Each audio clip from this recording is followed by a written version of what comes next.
Hare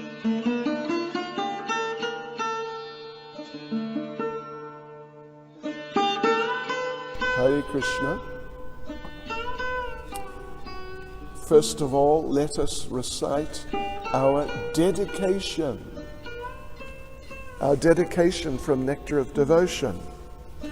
Nana Shastra Vicharanaika Nipano Sadharma Samstapako Lokanam Hitakarino Tribhuvane Manyo Sharanya Karo Radha Krishna Padara Vinda Bhajana Nandena Mataliko Vande Rupa Sanatana Raghuyago Shri Jiva Gopalako Vande Rupa Sanatana Raghuyago Shri Jiva Gopalako. I offer my respectful obeisances unto the 6 Goswamis, namely Sri Sanatan Goswami, Sri Rupa Goswami, Sri Raghunath Bhatta Goswami, Sri Raghunath Das Goswami, Sri Jiva Goswami, and Sri Gopal Bhatta Goswami, who are very expert in scrutinizingly studying all the revealed scriptures with the aim of establishing eternal religious principles for the benefit of all human beings. Thus they're honored all over the 3 worlds, and they're worth taking shelter of because they're absorbed in the mood of the gopis and are engaged in the transcendental loving service of Radha and Krishna. Nama Om Vishnupadaya Krishna Prestaya Bhutale Shrimati Bhakti Vedanta Swaminiti Namane Namaste Saraswati Deve Gauravani Pracharane Nirvishesha Shunyavadi Paschachadeshatarane Sri Krishna Chaitanya Prabhu Nityananda Sri Advaita Gadadha Shivas Adi Gaura Bhakta Vrinda Hare Krishna Krishna Krishna Hare Hare Hare Rama Rama Rama Hare Hare Vanchakapatarubhyascha Kripa Sindhubhya Evacha Patitanam Pavanebhyo Vaishnavebhyo Namo Namaha. Aha, Srila Prabhupada Ki Jai. Yes, so devotees, continuing with the preface, our 3rd day on the preface of Nectar of Devotion. And there are 5 pages in the preface, and we, over the last 2 days, we've gone through 1, 2, and 3, and now we've started page 4. So that's where we are right now. We're sort of at the top of page 4, at least according to my document, my version of Nectar of Devotion. And I hope that you're all able to follow the text where we are in the actual text. I sincerely hope you're able to follow.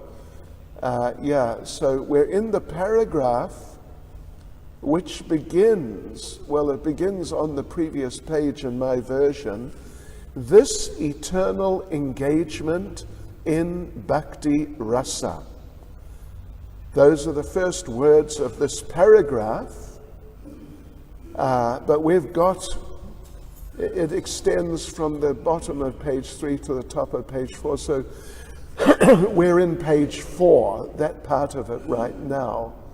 So let us just have a look here and see where we are.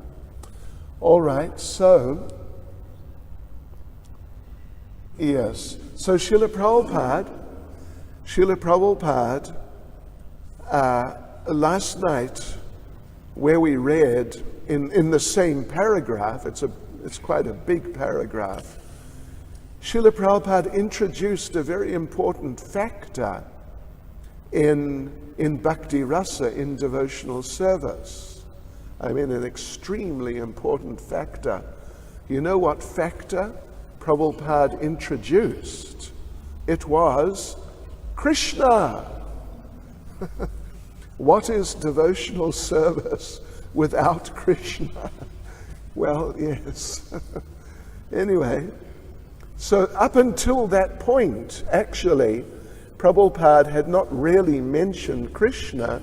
It was more like process, the material process for material rasa, material enjoyment, material taste, like that.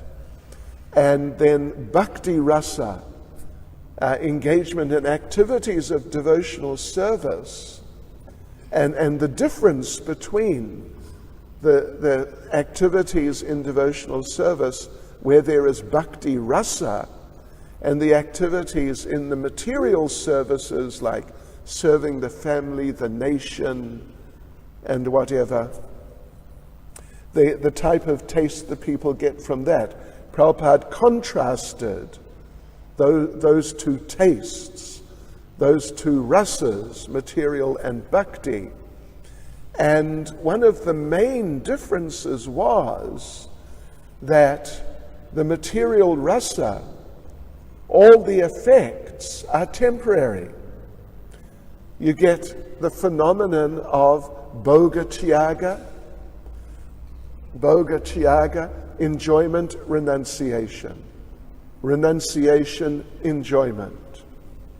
And we mentioned last night about, well, Prabhupada mentioned actually, so many people work during the week, and that is a type of tyaga. It's definitely not bhoga. Let's work because it's so much fun. It's tyaga. So that at the end of the week they feel like, sure, let's take a break and get some bhoga, get some enjoyment. But after a few days of enjoyment, they want to go back to work because you can't stick in one or the other. So it's fluctuating, it's very unstable. People's positions in material life are very unstable. It means internally within themselves, they tend to be quite unstable. Bhoga tyaga we talked about, and then there was also, who can tell me the other term that was used? Who was listening last night? There's another term. Chapala sukha, thank you. Chapala sukha. Chapala meaning flickering. It's here, it's gone. And then it's here again. And then it's gone again. And sukha meaning happiness. Flickering,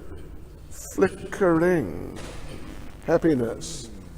Yeah, whereas the experience in bhakti rasa, in devotional service, the experience, of course it depends how fixed you are, but if you are fixed, it's constant.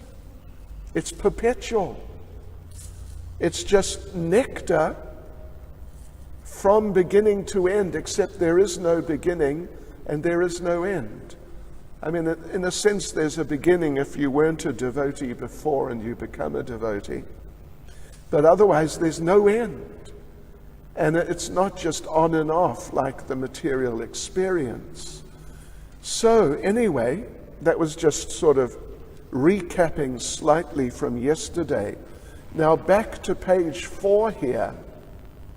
The thing is that Krishna is there now. Krishna is like the focus. We are doing service for Krishna, not just for no reason, but for Krishna specifically, for his enjoyment. And because we want to come to know Krishna. We want to develop a relationship with Krishna. But Prabhupada pointed out a problem, and that was that we have material senses. Atakshri Krishna namadi nabhaved grahyam indriyai. Prabhupada didn't literally quote the verse, but he sort of paraphrased it basically. That with these material senses, how are we going to perceive Krishna who isn't material? Krishna who is fully spiritual? Well, that verse, in fact, we're going to come across it again in the introduction, which we're going to start tomorrow. The very same verse figures there. So the thing is that even though you have material senses, and Krishna is spiritual, and there's just the gulf of difference is huge, and therefore material senses cannot perceive Krishna. But if by his mercy we engage in devotional service, then our senses become purified. We become purified means like our heart, our internal state becomes purified.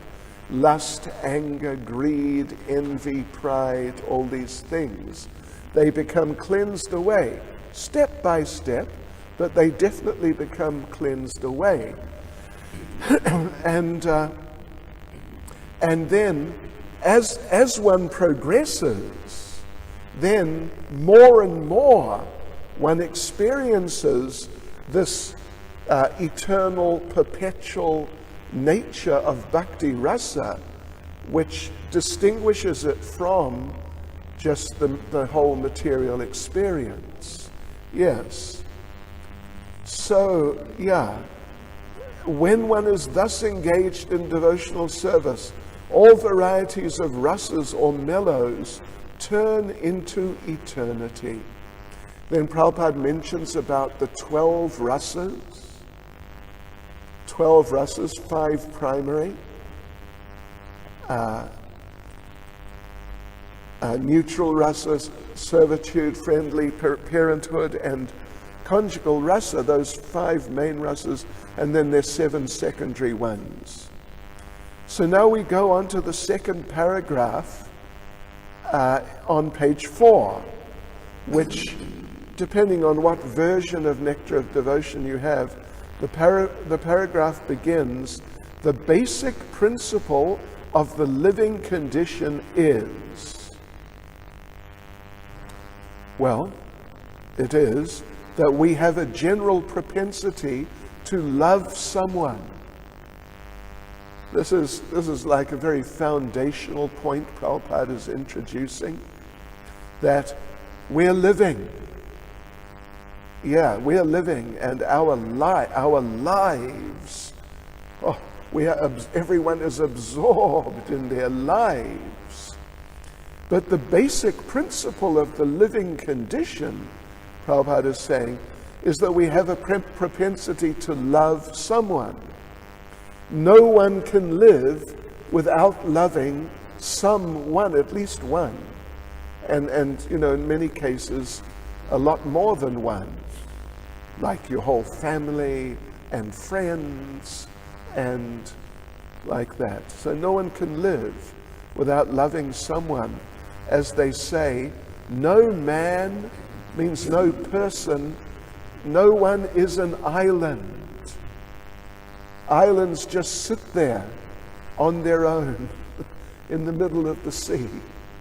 And that's it.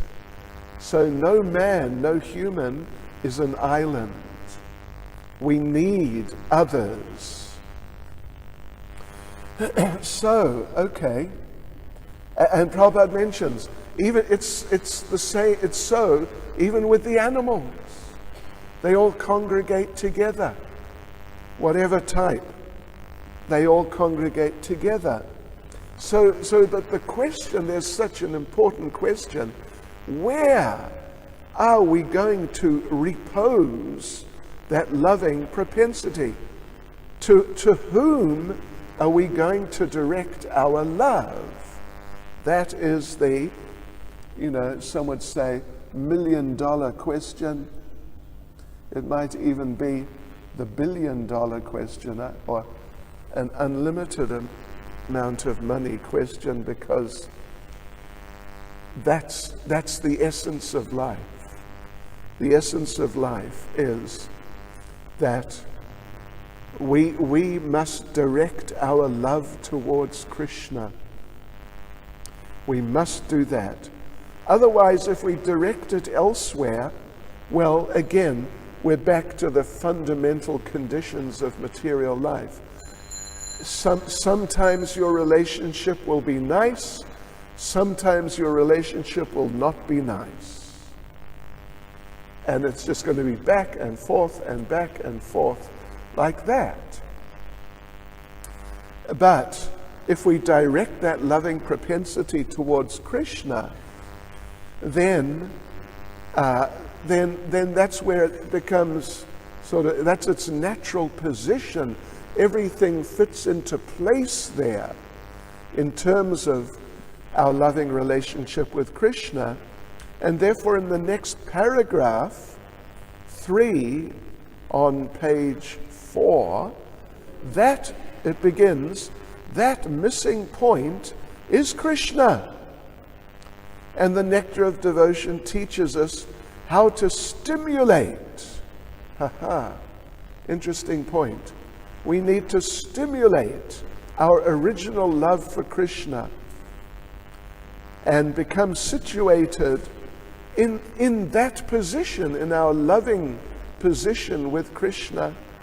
And then life is just, we cannot even imagine, we can hardly begin to imagine how wonderful life is when we're situated in our loving relationship with Krishna. So yes, and Nectar of Devotion teaches us how to stimulate. That love for Krishna is already there within the heart. We just have to facilitate, really. We just have to facilitate it emerging and coming out and really coming to the forefront in our lives. So Srila Prabhupada, if we go on to the next paragraph, 4, on page 4, it begins, in the primary stage, a child loves his parents. And then, brothers, sisters, goes to school, makes friends, and all this. Trying to express that love, but the loving propensity is not satisfied. Yeah. Maybe you have had personal experience in a relationship. Did you ever? Where, you thought, life is good. But then after a while, life was really bad. And it all fell to pieces. I have. Oh, Krishna, help. Okay. So basically Prabhupada is, you could say, just reiterating the point and examining it in a little slightly different detail. Yes. So this then, Prabhupada says at the end of this paragraph, where are we? 4, this theme is the sum and substance of the Nectar of Devotion, which teaches us how to live Krishna, how to love Krishna in 5 different transcendental mellows. Yeah. I mean, step by step. As Prabhupada mentioned in the first paragraph on this page 4, one needs training. One needs to be guided. Eventually it becomes natural and spontaneous, but in the beginning it's not, because we're so conditioned. And so many habits and attitudes and just misunderstandings are there. So therefore, in the beginning, one is trained according to the principles of regulation, under the guidance of the Acharya or spiritual master, Vaidhi Sadhana Bhakti. All right, okay, so let us continue. Let's have a look here. Paragraph 4 now, we're at the, paragraph 5. We are at the bottom now of page 4. How are we doing?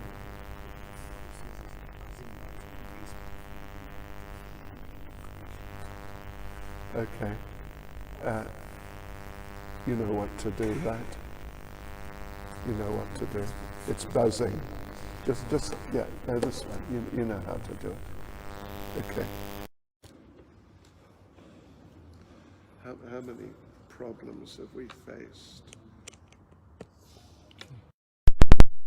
Okay. All right, let us hope. Let us pray to the Lord. So we're at the bottom now of page 4, the last paragraph, and Prabhupada now expands the point further in a very important way, that it's, we're talking about our loving propensity. It's built into us, it's part of our nature. How can we give our love? Well, we give it to Krishna, but it doesn't just end there. It's not just me and Krishna and see the rest of you later. Well, some undesirable associations, yes. But otherwise, Prabhupada says that, as a devotee progresses in Krishna consciousness and in developing their loving relationship or their relationship in terms of service to Krishna, Prabhupada says, our loving propensity expands. Just as a vibration of light or air expands, but we don't know where it ends. So the Nectar of Devotion teaches us the science of loving every one of the living entities perfectly by the easy method of loving Krishna. I could just mention in this regard an example which I've heard given. It's not exactly from Prabhupada, but it's a really nice example. In principle, Prabhupada has given that type of example. The example is of Mother Yashoda. Mother Yashoda is at home. It is morning time. Krishna has gone out to herd the cows. Krishna and Balaram have gone out to herd the cows. Mother Yashoda is alone, or if not alone, some helpers will be there. Generally, we understand the situations like that, but Krishna is not there. That's the sort of primary point. And she's missing Krishna. She's missing Krishna. But that's all right. She carries on. She carries on with her service, cleaning the house and things like that, looking after things at home. She carries on with all of that. But then as she is cleaning the house, and of course she's already remembering Krishna, of course, but as she's cleaning the house, she comes across a little pair of Krishna's shoes. And she sees them, and then she realizes, oh, these are Krishna's shoes. And immediately there's a flood of remembrance. She's already remembering Krishna in a very loving mood. But now there's a greater flood of remembrance. Oh, my Krishna. And she picks up the shoes and holds them to her heart and cries tears of love in separation. Because when she saw the shoes, she understood they are Krishna's shoes. It's not just shoes, but they're Krishna's shoes. So you could say, in a sense you can say, that when she saw the shoes, she saw Krishna. It is something like that. It's something like that. Yes. So as the devotee advances, then, as Prabhupada says here, just as a vibration of light or air expands, so one finds that one's propensity to love expands to include other living entities, not just in and of themselves, but in terms of their relationships with Krishna. That these are Krishna's devotees. So here we are in the temple. And if we're actually doing things nicely, then we'll find that our appreciations for the other devotees will gradually expand and expand and expand, because they're Krishna's devotees and because they're doing such nice service for Krishna. So as our relationship with Krishna develops, our relationships with the other devotees develop. So that's very nice, until ultimately an advanced devotee loves all living entities. Prabhupada talks about this. This is the way of developing universal love. Not just loving some, but not loving the others. Prabhupada talks about loving the humans, but not loving the animals, eating the animals. How can you be a loving person if you're doing things like that? Yes. And Prabhupada, continuing on here, in the purport, Prabhupada talks again about the materialists and their attempts to develop loving. I mean, they have the loving propensity. You know, I don't know how it is now, thank you, Krishna, but when I was young, I was a pop music fan. I was a total addict. And just about every single song was about, you know, I love her, or he loves. It was all about love between boy and girl. That was the whole thing. So in other words, they're trying their best to expand the loving propensity. And Prabhupada gives the example, you know, they've even gone so far as to create the United Nations.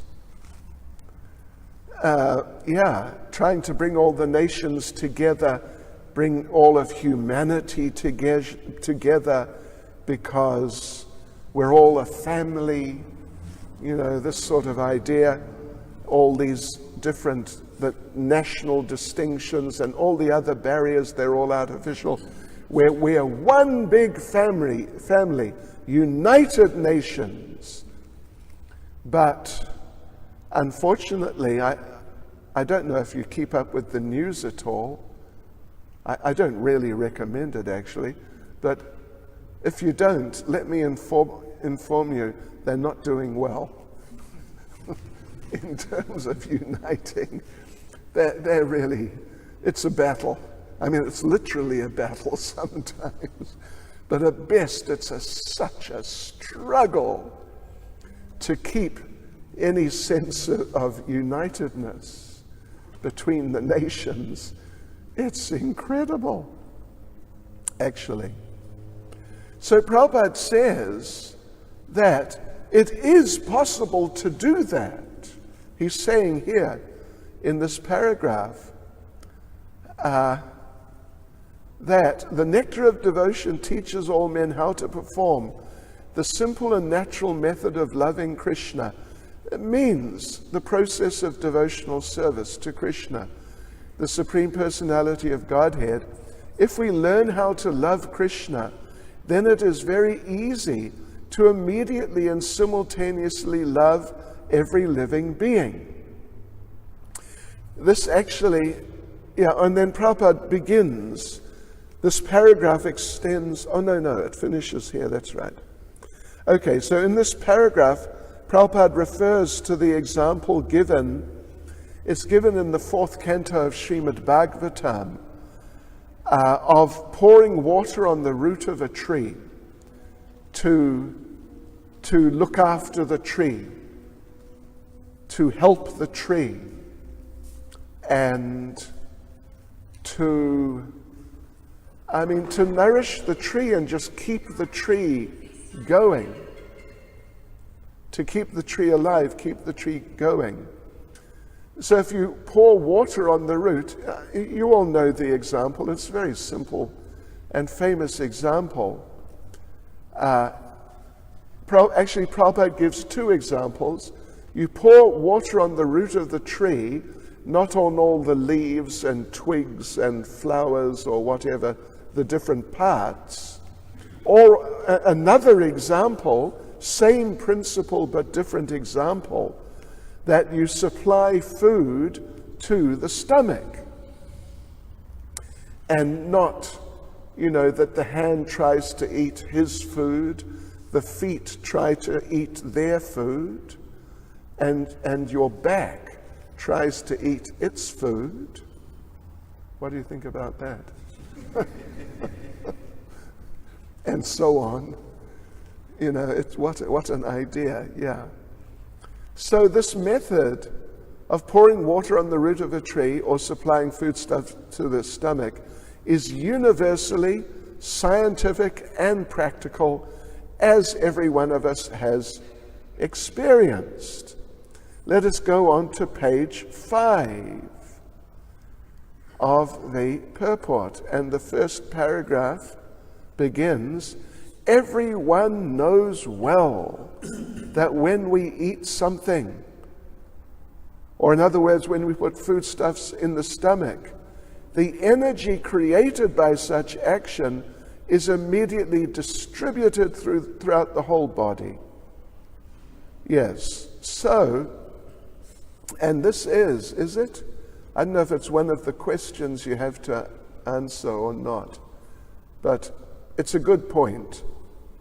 That Prabhupada says, we're now in the first paragraph on page 5.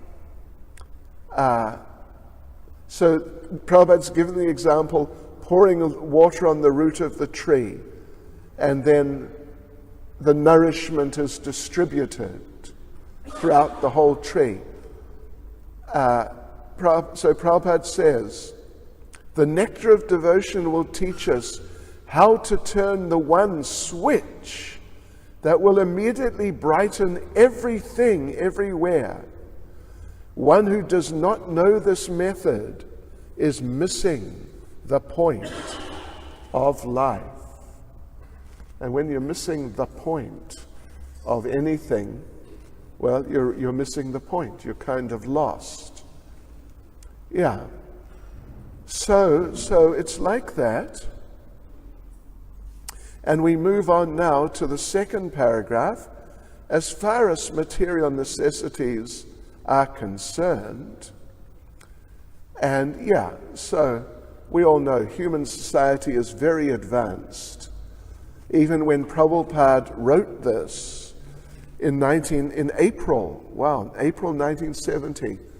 So what's that now? It's 50 years ago, and say a month and a couple of months or so. Prabhupada wrote that. And Prabhupada said at that time, human society is very advanced in terms of material necessities. Now, it's a lot more advanced. Look at these devices. Look at them.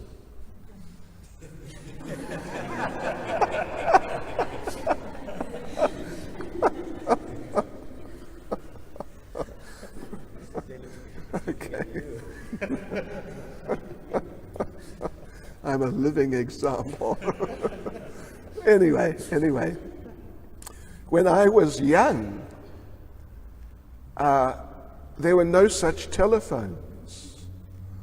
I mean, even, I don't know what, 20 or 30 years ago, something. 20 years ago, they were just starting to come in, I think, 25. When I was young, when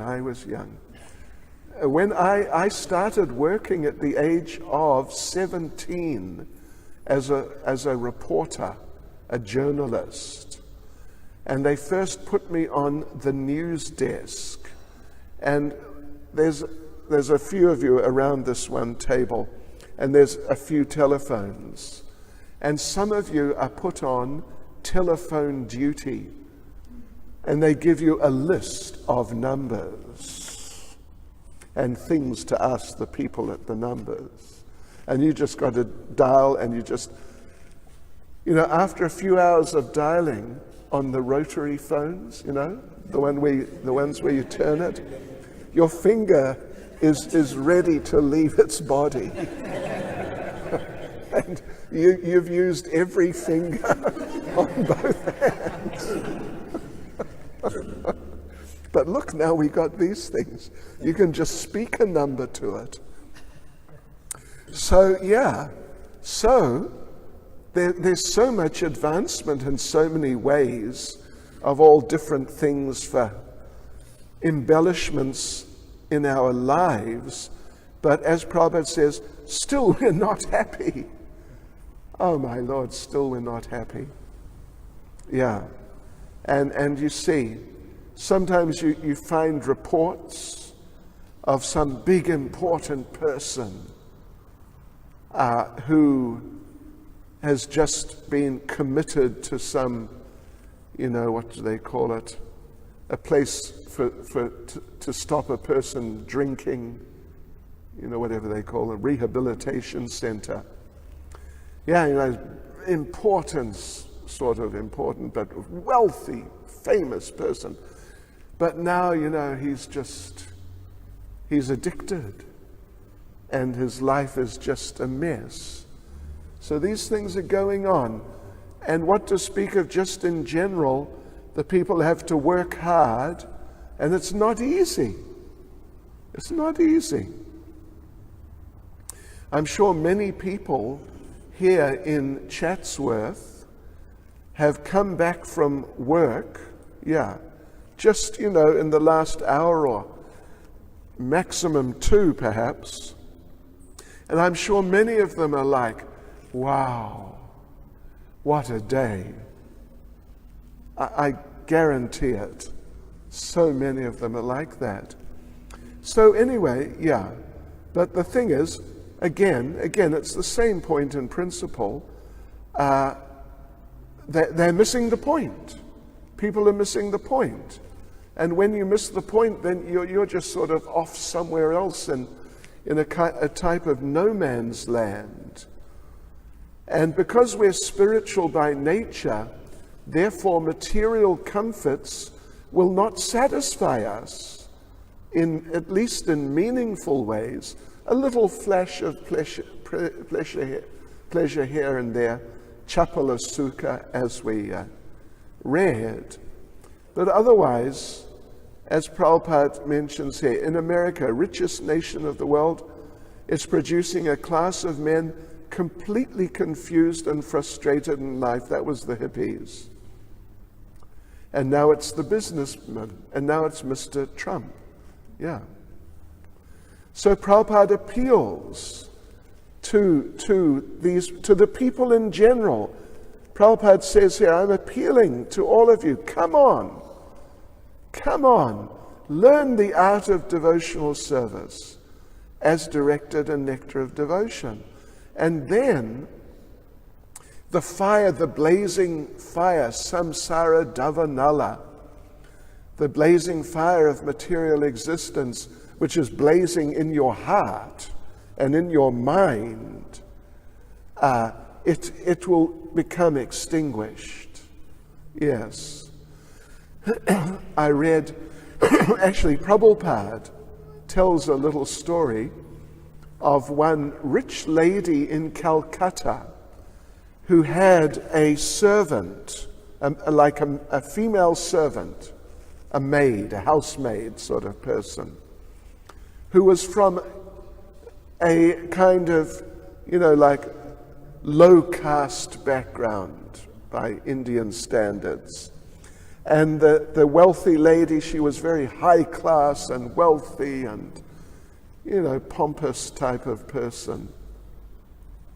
And she really thought she was much better than the lowly servant girl, who's just like, sort of almost like a throwaway person.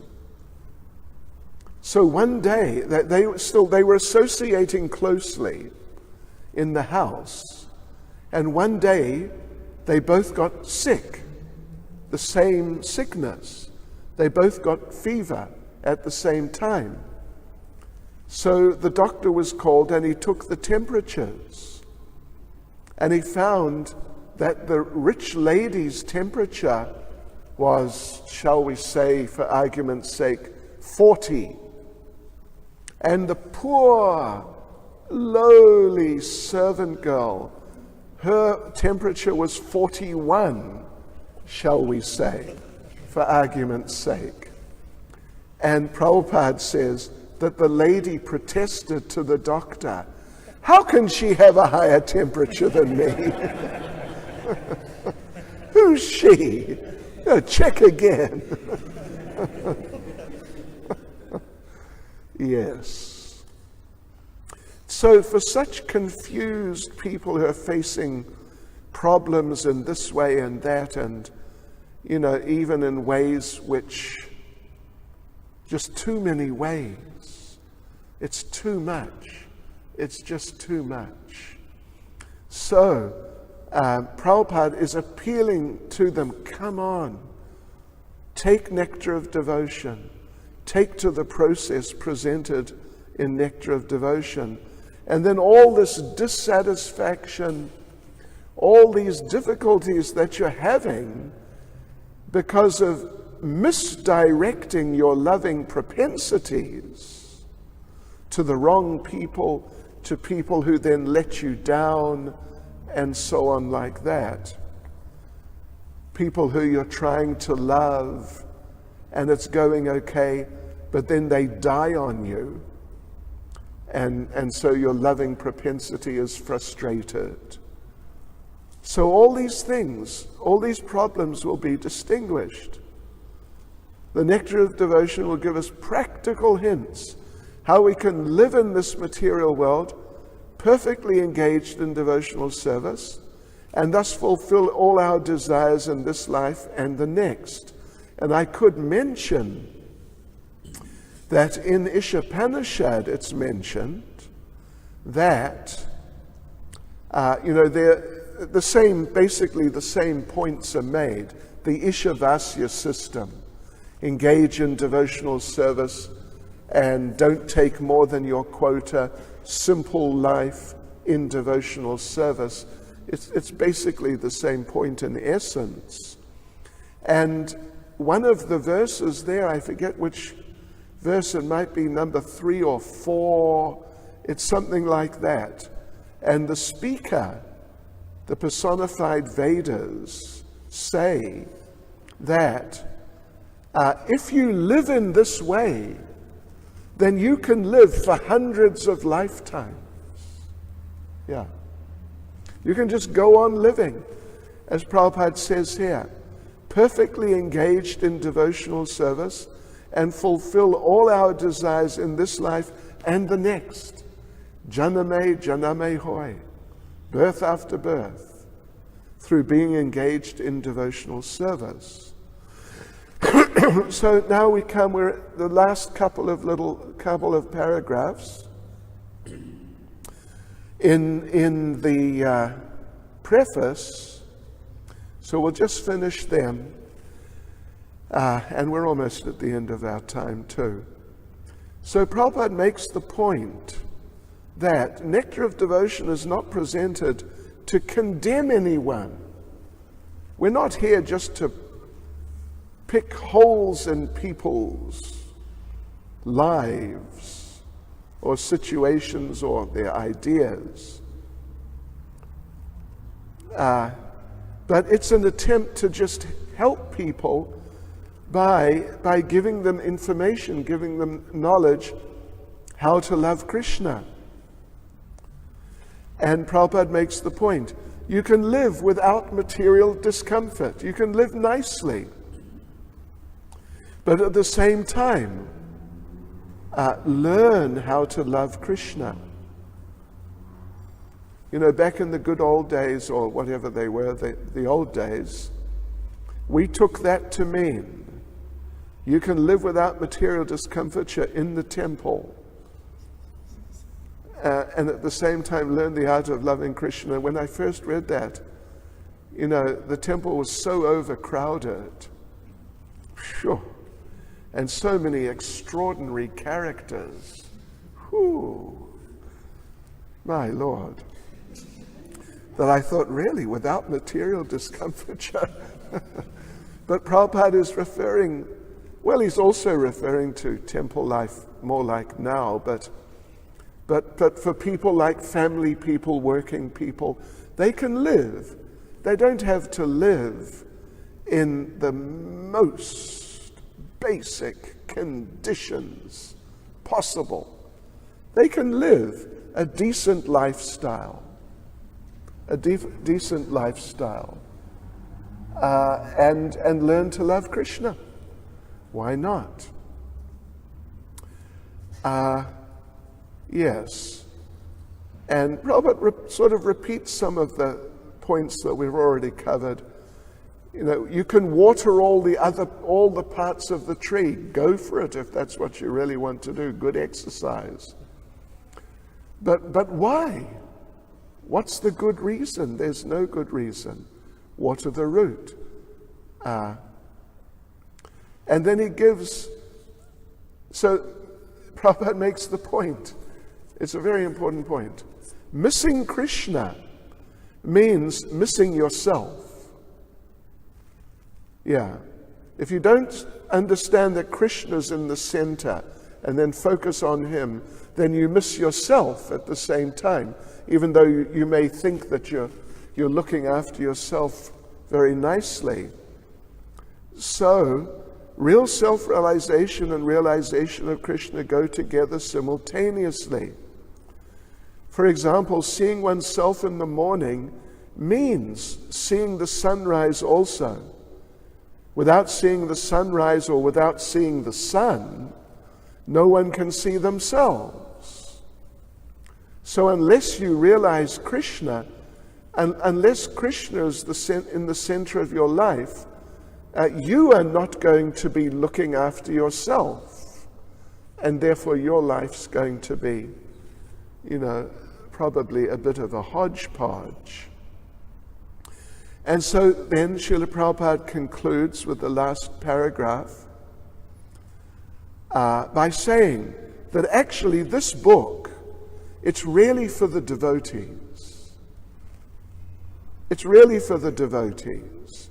It's meant to be like a guidebook for the devotees. And then he thanks the devotees who helped him, the devotees who are helping in general, push on the movement, and particularly Jayananda Prabhu, Jayananda Brahmachari, who gave was it $20,000 donation? You remember? Anyway, it was a good few $1,000 donation for the first printing of Nectar of Devotion in 1970. So there you go, devotees. Hare Krishna. Srila Prabhupada Ki Jai. So just for your information, we will gather here tomorrow also. We'll do our best, as long as the technology doesn't overwhelm us. We'll do our best to be here 5 nights a week, Monday to Friday. Monday to Friday. All right. Srila Prabhupada Ki.